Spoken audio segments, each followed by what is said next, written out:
first confidence trick of all time. Well, the first time a crime was referred to as a confidence trick was back in 1849. We're going back that far. It was 1849, and it was a character called William Thompson.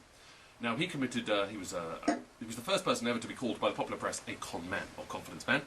He worked primarily in the US, and he was called a confidence man, and his crime was called a confidence trick by the reporters of the time, and they revealed his crimes. Now, so I suppose the one I'm about to describe, what this guy did, what was his name again, William Thompson, what he did would be, I suppose, technically the very first confidence trick. Now, I'll explain how it worked, but you do need to keep up. If anyone wants a pen to make notes about who's doing what, because it's devilish. Considering it's the first one, it's incredibly clever, right? I'll talk you through it. It won't take long, but you do need to watch out for who's doing what. Okay? You feeling pretty ready for this? Okay. Should I do both parts? Okay, I'll do both parts. Okay, so I'll be William Thompson. Okay, you've got to imagine it's 1849. Imagine the street looks like 1849 in America. I have no idea what that looks like. Horses. Yeah, horses. Maybe gents. Sideburns, top hats. I don't know. Cowboys. Who knows? I've done no research. Anyway, so you got your William Thompson. He's out on the street parading, possibly with a cane, pocket watch. I'm making it up as I go along. I've literally no idea. So he's going along, and he meets a stranger, right? Not an accomplice, just a complete stranger. And he goes up to the stranger, and he befriends them. This is his first job. He befriends the stranger, and they get chatting on the street, on the sidewalk, if you like. "Gee, partner," he might say. You see, no research. I've no idea.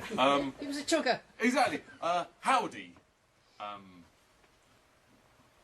buddy, buddy boy. It really depends how he talks, whether or not he was a fan of the Dukes of Hazzard, really. But if he might say, yeah. So they get chatting. This is the point. He gets chatting to a stranger. At which point they become, well, not friends, but confidants, if you like. You know, they build a rapport. That's the phrase I'm looking for. They build a rapport. Now, this is the bit you got to be careful. William, at this point, says to the man, the stranger, this guy here, stranger, man, he says, "Could I borrow your watch?" Okay?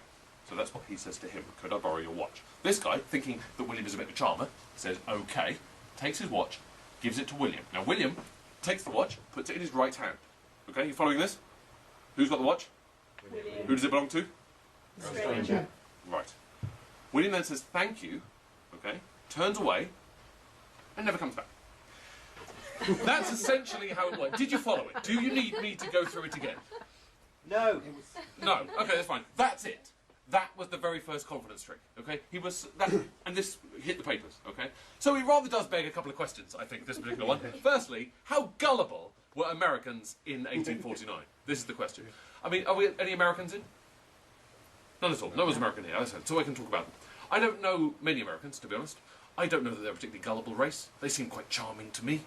Of course, a lot of them do believe in some strange things like UFOs and Jesus and the Warren Report. But, politics.